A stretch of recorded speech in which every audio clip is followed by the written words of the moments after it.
అర్హులందరికీ ప్రభుత్వ పథకాలు అందించాలని నారాయణఖేడ్ ఎమ్మెల్యే సంజీవారెడ్డి అన్నారు. నారాయణఖేడ్ నియోజకవర్గ సమీక్ష సమావేశంలో ఆయన మాట్లాడుతూ కాంగ్రెస్ ప్రభుత్వం అర్హులను గుర్తించి గ్రామ సభల ద్వారా లబ్ధిదారులను ఎన్నుకుంటుందన్నారు. ప్రభుత్వం ఖచ్చితంగా 6 గ్యారెంటీలను ప్రజలకు అందించే పనిలో అధికారులను ఏర్పాటు చేస్తున్నాం.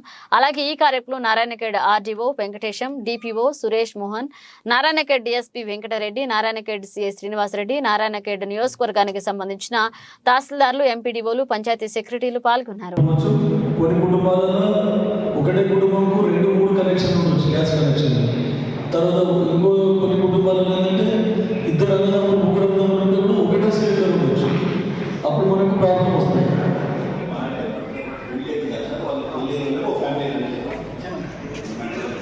అంటే నాకు అర్థం బయట అర్థం ఇది అంటే ఎవరు పెట్టారు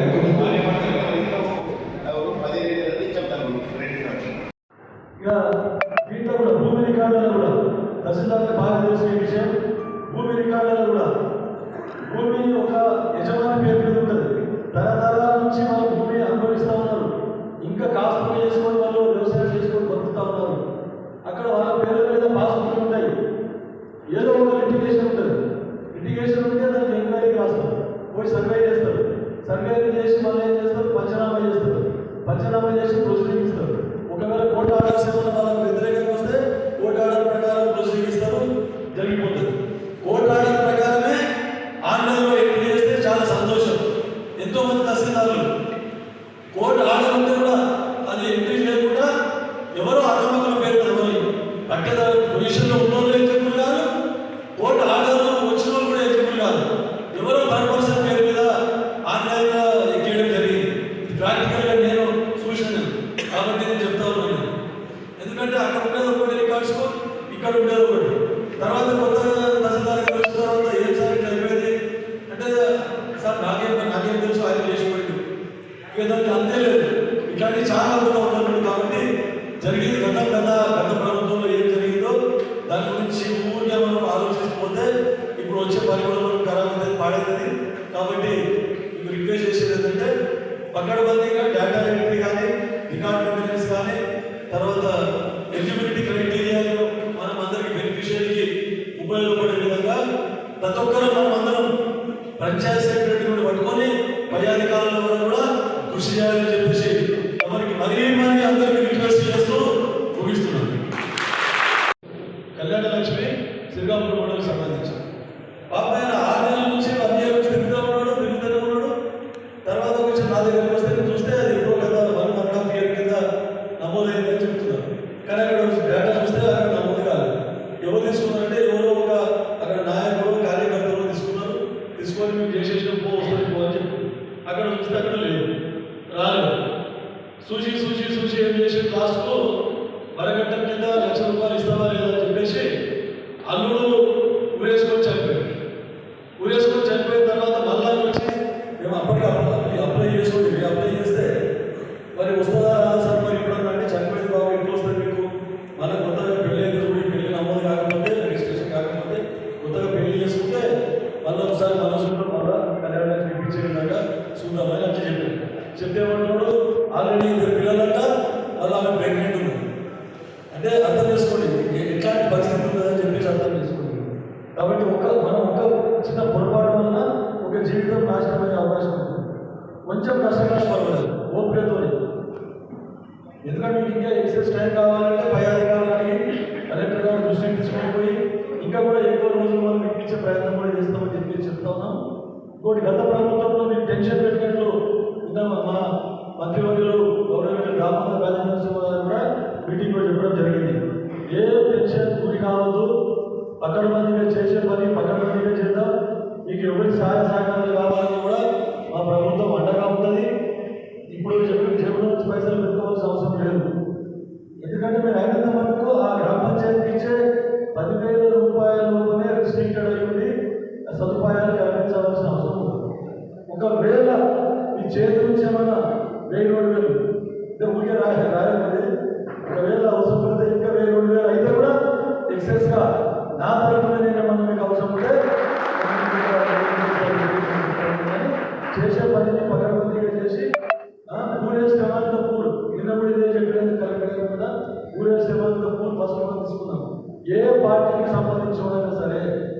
ఇతర పార్టీలకు రూలింగ్ పార్టీకి సంబంధించిన వాళ్ళని ఏమీ లేదు. ఫస్ట్ ప్రయారిటీ ఎవరు పూర్తిలో పోలీసులు వాళ్ళకి ఇద్దాం. కాకపోతే ప్రజాప్రతినిధులు కొంతమంది అధికార పార్టీకి సంబంధించిన ఉంటారు, కొంతమంది ప్రతిపక్ష పార్టీకి సంబంధించిన ఉంటారు.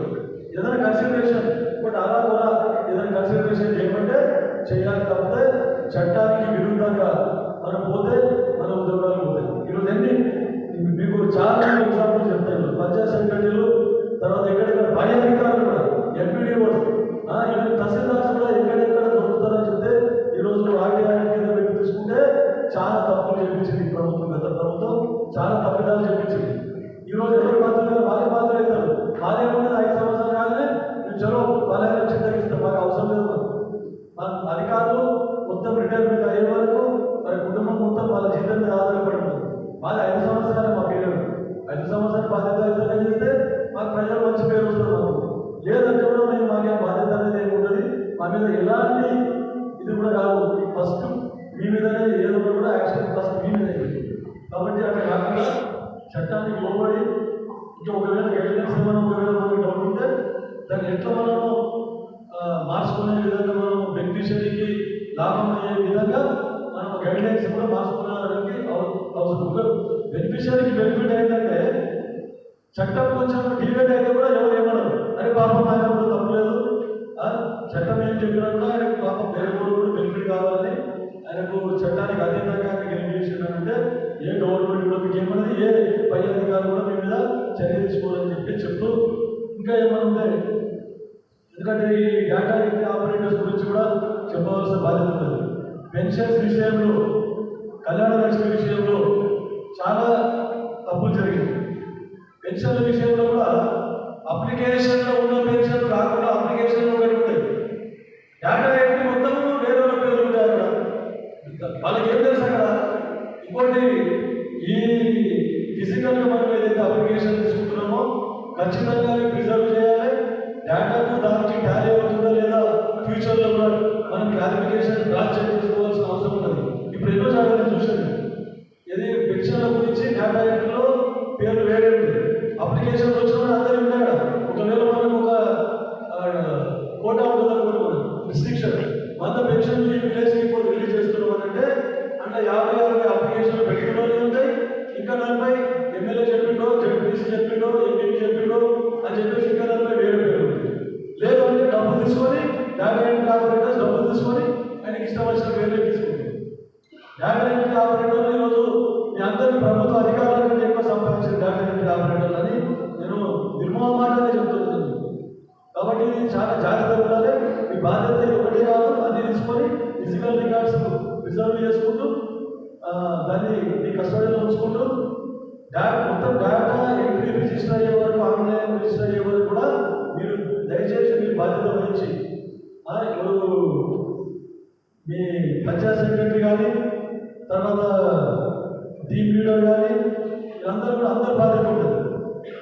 ఒకవేళ ఆన్లైన్ వచ్చేసిందంటే తర్వాత ప్రభుత్వం ఏమైనా చేసుకొని ఎలిజిబుల్ నాట్ ఎలిజిబుల్ అవి చూసుకొని ఎంట్రీ చేస్తారు. కాబట్టి అయిన కాబట్టి ఇంకోటి కూడా మీకు అందరికీ పై అధికారుల దృష్టికి తీసుకొచ్చేది ఏంటంటే, ఒకవేళ నాట్ ఎలిజిబుల్ అని ఉంటే కూడా, ఒకవేళ ఎలిజిబిలిటీ అనే క్రైటీరియా రాకపోతే కూడా దయచేసి ఇగ్నోరెన్స్ ఉంటారు, అన్ఎడ్యుకేటెడ్ ఉంటారు, వాళ్ళకి ఏం తెలియదు.